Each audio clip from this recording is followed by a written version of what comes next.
Jiq do'stlarimiz sordi, saçma vaqtimizda bir kesaklam cho'kilib ketdi deb. Bugun men sizlarga buning tafsiliy darsiga olib keldim. Yulduz yurak belgilarini besib saqlab olishni unutib qolmang, keyin izdegan topolmay qolsiz. Avval videoda ko'rsatgan bo'yicha 4 tal tuxumga 2 gram show suda silib, videoda ko'rsatgan bo'yicha tekshi elashtirib olamiz. Uningdan keyin buningga az-azdan un silib, videoda ko'rsatgan bo'yicha xamir qilib olamiz. Xamirga bir temim suv qo'ymaymiz. Xamirga yaxshi ishlab 10 minut atrofida tindirib qo'yamiz. 10 minut tinib tayyor bo'lgan xamirimizni videoda ko'rsatgan bo'yicha yeyib olamiz.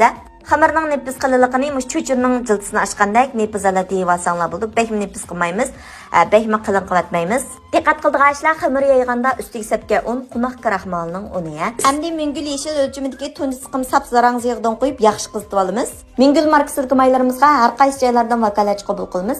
Qiziquvchilar ayrim uchur qiling. May qizgandagi kesib tayyorlagan o'girimizni az-azdan silib, bek pishirib etmaymiz. Videoda ko'rsatgandek o'ylab chiqqandek lam suzib elvitimiz. Quvvatliroq qilaydisangiz, videoda ko'rsatganda quruq yemishlaridan muvofiq miqdor tayyorlab olsangiz bo'ldi. Endi buningga shirni qaynatamiz. Shirni qaynatish intayin muhim. 100 gram suvga 200 gram shakar solamiz.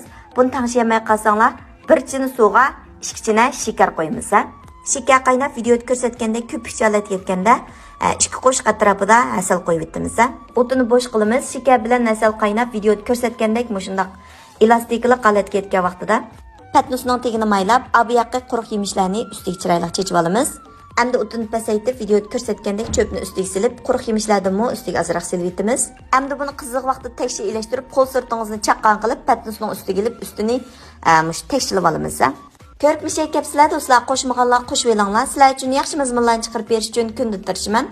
Qo'llash ustidan inkas raynigachi qaqsiz gullaringlarni avatib, meni rag'batlantirishni unutib qolmanglar. Qo'llag'ininglar rahmat. Vah, ajoyib yeyishlik saçma tayyor bo'ldi. Sal qetishib olgandan keyin to'g'rab, ehtiyojinglarga qarta kesib tayyorlab olsanglar bo'ldi. O'rganib oldingizmi? Qiynamsiz metib sinab yoqing. Kelarki sonda ko'rishaylik. Xayr, xo'sh.